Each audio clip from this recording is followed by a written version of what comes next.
যে বিল্ডিংটা গড়তে 1 বছর সময় লেগেছিল, যে বিল্ডিংটা গড়তে পাথর দ্বারা বিল্ডিং 5 বছর সময় লেগেছিল, ওই বিল্ডিং ভাঙতে আমার 5 বছর সময় লাগে না, ওই ইমারত ভাঙতে আমার 5 বছর সময় লাগে না, ওইটা মাত্র আমার 5টা সেকেন্ড যথেষ্ট।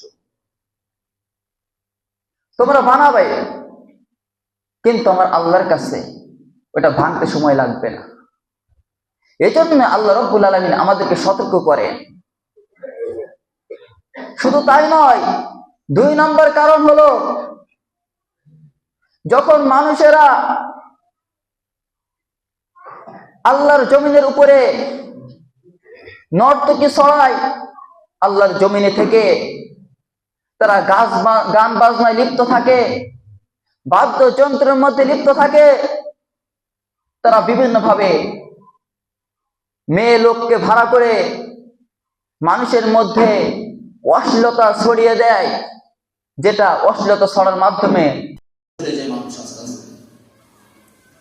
কিছুদিন আগে আপনারা লক্ষ্য করেছেন,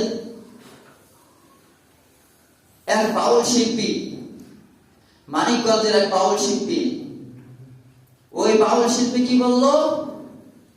সর্বপ্রথম কুরআনকে নিয়ে ব্যঙ্গ করলো।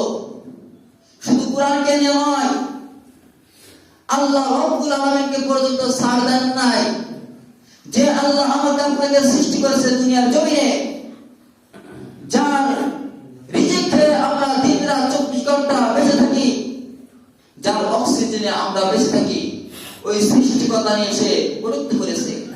কি বলেছে? ওই বাউল শিল্পী বলেছে, আল্লাহ রাব্বুল আলামিনের মুখ কয়টা? আল্লাহর মুখ কি 5টা নাকি? নাউজুবিল্লাহ।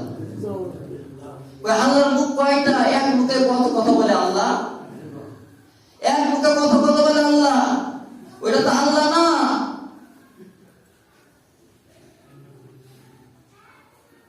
সে নবী করিম সাল্লাল্লাহু আলাইহি ওয়াসাল্লামকে নিয়ে কটূক্তি করেছিল গানের মাধ্যমে। ইতিপূর্বে আমরা দেখেছি যত শিল্পী দেখবে, তারা গান গাওয়ার পূর্বে নবীর শান নিয়ে কিছু কথা বলে। ওই নবীর শানের মধ্যে দেখবে বিভিন্ন ভাবে ইসলামের বিদ্বেষী, ইসলামের বিরুদ্ধে তারা কথা বলে, ইসলামের বিরুদ্ধে তারা লড়তে থাকে। ওই আবুল সরকার বলেছিল, কুল আউযু বিরাব্বিন নাস। আল্লাহ রাব্বুল আলামিন এই নাস দ্বারা নাচতে বলছে। কি বলছে? নাউজুবিল্লাহ বলল না, মালিকিন নাস। সে বলতেছে আল্লাহ রাব্বুল আলামিন খালি নাচতে কইছে। কি কইছে? নাচতে কইছে। কিছুদিন আগে ঘটনা, অথচ সারা বাংলাদেশ এটা প্রত্যেকটা মুমিনের অন্তর নাড়া দিয়েছে। কিন্তু মানুষেরা দলের জন্য বিভিন্ন আকারে প্রোগ্রাম করে যাচ্ছে, কিন্তু আল্লাহর বিরুদ্ধে কটূক্তি করেছে, কোরআনের বিরুদ্ধে কটূক্তি করেছে। কোন জায়গায় মিছিল মিটিং করে কিছু না, সবাই নিশ্চুপ, কারণ আমাদের ঈমান এখনো নাড়া দেয় নাই। এই জন্য আমরা নিশ্চুপ। এই জন্য আমাদের জন্য ভূমিকম্প আল্লাহ রাব্বুল আলামিন দিয়ে সতর্ক করলেন, ভূমিকম্পের মাধ্যমে আমাদেরকে ভয় দেখালেন।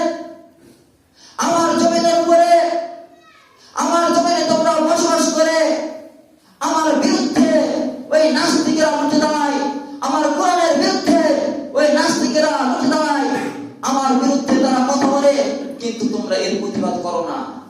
এর প্রতিবাদ না করার কারণে আমি আল্লাহ রাব্বুল আলামিন এই ভূমিকম্পের মাধ্যমে তোমাদেরকে আমি সতর্ক করলাম, তোমাদেরকে ভয় দেখালাম। ওই নাস্তিক আবুল সরকার, সে কোরআনের মধ্যে বলেন যে কুল আউযু বিরাব্বিন নাস মালিকিন নাস।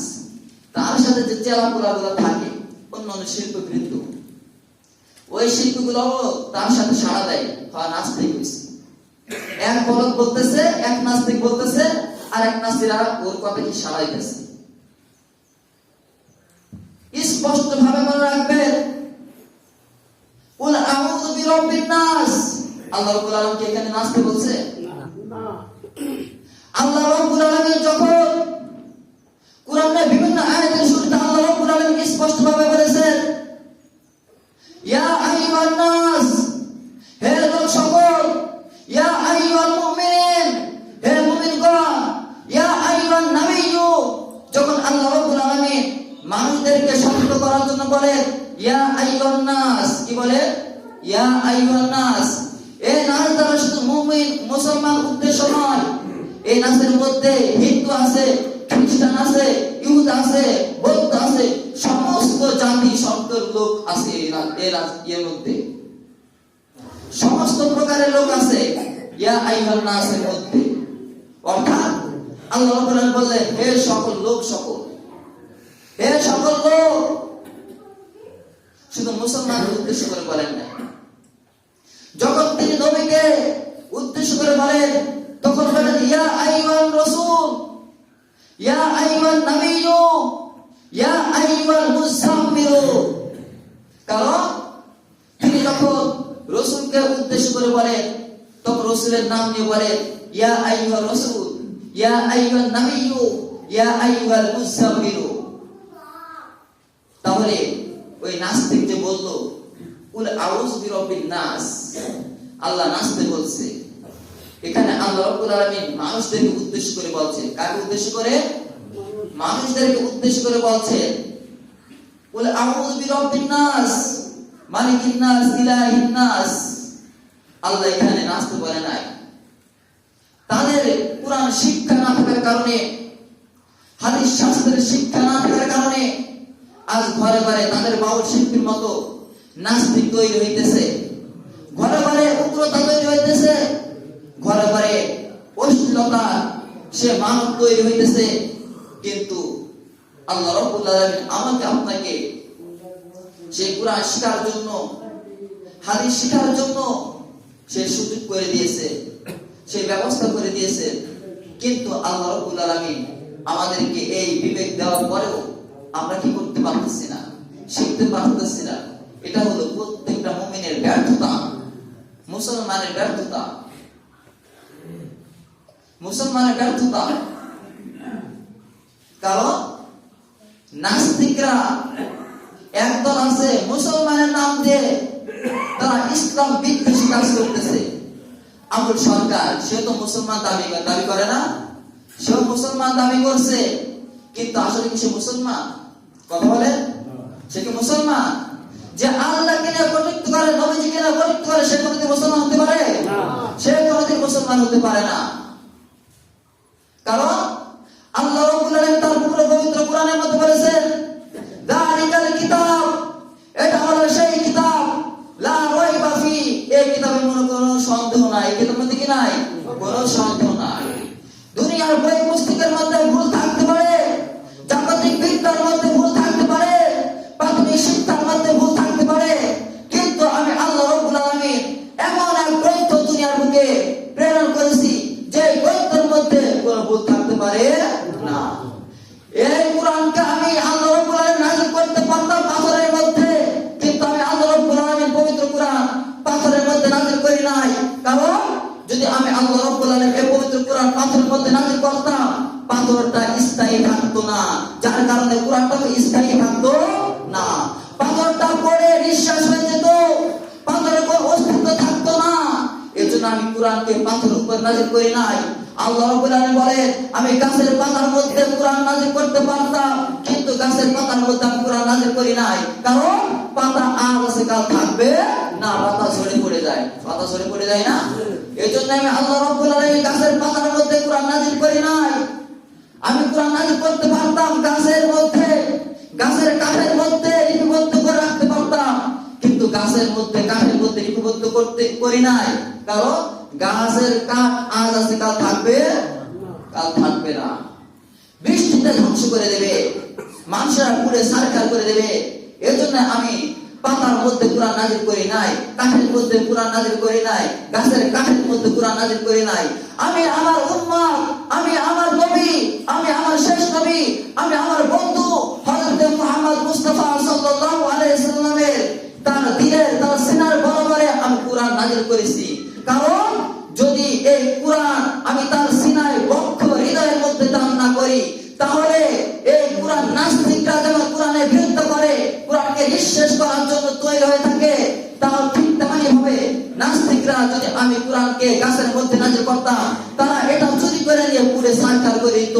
এই জন্য আমি আল্লাহ রাব্বুল আলামিন পবিত্র কোরআনকে এমন এক সিনার মধ্যে নাজিল করেছি যা নাস্তিকরা এই সিনা থেকে কোরআন নিতে পারবে না।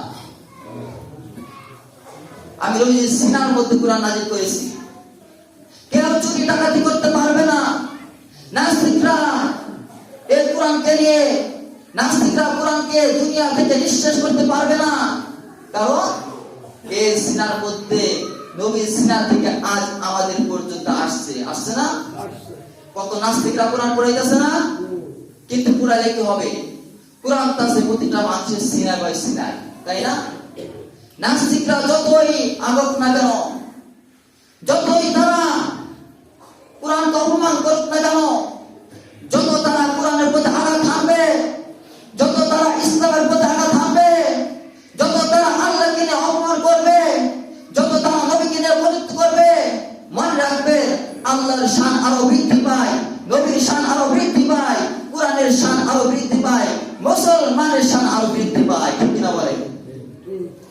তাহলে মুসলমানের নাম দিয়ে ওই নাস্তিকরা ইসলামের বিদ্বেষী কাজ করে যাচ্ছে। কিন্তু আমাদের মুসলমানরা, কিছু কিছু মুসলমানরা তাদের পক্ষে কথা বলি। আমি মোবাইলের মাধ্যমে অনেক নেতাকে দেখেছি, যখন আবুল সরকার কোরআনের বিরুদ্ধে কথা বলেছিল, তখন কিছু নেতা, কিছু সম্প্রদায়, কিছু মূর্খ জাতি, কিছু তাগুত জাতি, তারা এসে আবুল সরকারের অনুসরণ করছে। তাকে জেলে ঢুকানো হলো, তারা বলছে তাকে জেল থেকে মামলা জাহির করে নিয়ে আসো। তাকে তোমরা অযথা মিথ্যা মামলা দিচ্ছ তাকে। আচ্ছা বলেন তো দেখি, যদি কোন ইসলাম নিয়ে, কোন ধর্ম নিয়ে, ধর্মের বিরুদ্ধে আঘাত হানে, ধর্মের মধ্যে আঘাত হানে, এটা কি রাষ্ট্র মামলা হয় না? হয়তো হয় না? বলেন, রাষ্ট্র মামলা হয় না? তাহলে আমাদের নিয়ম অনুযায়ী তাকে রাষ্ট্রীয় মামলা দেওয়া হয়েছে। তুমি নেতাকে তুমি তার বিরুদ্ধে, তার পক্ষপাতিত্ব নিয়ে তুমি কথা বলছো। সে যেরকম নাস্তিক, ঠিক যে ব্যক্তি নাস্তিকের পক্ষপাতিত্ব নিয়ে কথা বলবে, সেও কাফের, সেও নাস্তিক, সেও তাগুত। কি? সে তাগুত। আমি ঈমানদার, আমি মুসলিম, সর্বপ্রথম আমার পরিচয় হলো আমি মুমিন, আমি মুসলিম। কিন্তু ওই নাস্তিকরা বলে যে সর্বপ্রথম আমার পরিচয় হলো আমি মানুষ। কি? আমি মানুষ। আচ্ছা বলেন তো দেখি, আমি যদি মুসলমান না হই, আমার মানুষের কোন মূল্য আছে? আছে? আপনার মধ্যে যদি ঈমান না থাকে, আপনি কোটি কোটি টাকা মানুষকে দান সদকা করবেন। আপনার মধ্যে যদি ঈমান না থাকে, শত শত মানবদেরকে আপনি দান করবেন। ঈমান ছোট্ট জিনিস, একটা ঈমানের নাম। ঈমান না থাকার কারণে আপনার একটু পরিমাণ নৈকট্য হাসিল হবে? কখনো হাসিল হবে না। ঈমান আছে, 1 টাকা দান করেন, কোটি কোটি টাকা দরকার নাই, 1 পয়সা দান করেন, এই 1 পয়সা আল্লাহর বলেন কোটি কোটি টাকা সমান বৃদ্ধি করে সওয়াব দান করুন। তাহলে যে নাস্তিক, ওই নাস্তিকরা ইসলামের দুশমন। হয়তো তাদের মুখ এখন, তাদের মুখোশ উন্মোচিত হচ্ছে ইসলাম বিদ্বেষী কাজ করার মাধ্যমে। তাদের সেই কথাগুলো মানুষের সম্মুখে আস্তে আস্তে যখন মানুষেরা বুঝতে শুরু করলো, আসলে তোমার কথা দ্বারা বোঝা যাচ্ছে তুমি একজন নাস্তিক, তুমি একজন ইসলাম বিদ্বেষী, তুমি এখন জেল ছাড়া তুমি কোনো জায়গায় নিরাপদ নয়। কারণ জনগণের যদি হাতে দেওয়া হয়, তাকে আস্ত রাখবে? আস্তে রাখবে না। এই জন্য তাকে নিরাপদ সেই কোথায় দেওয়া হলো? জেলখানায় দেওয়া হলো, যাতে নিরাপদ থাকুক। আমি মনে করি তাদেরকে জেলখানায় না দিয়ে জনগণের হাতে তুলে দেওয়া উচিত। কারণ আমরা ইতিপূর্বে দেখেছি, কোন মুসলমান যখন কোটা আন্দোলন হয়, জুলাই আন্দোলন, আমি নিজে প্রমাণিত, ঢাকা আমি যাত্রাবাড়িতে ছিলাম বড় মাদ্রাসায়, তখন আমার ছাত্র ভাইদেরকে ওই জুলাই আন্দোলন কিসের জন্য ছিল? যাতে এই দেশের মধ্যে জুলুম নির্যাতন বন্ধ করা হয়, কোন মানব যাতে জুলুমের অত্যাচারের শিকার না হয়, কোন মানব যাতে, কোন আলেম যাতে অত্যাচারের শিকার না হয়, কোন আলেম যাতে মাজলুম না হয়।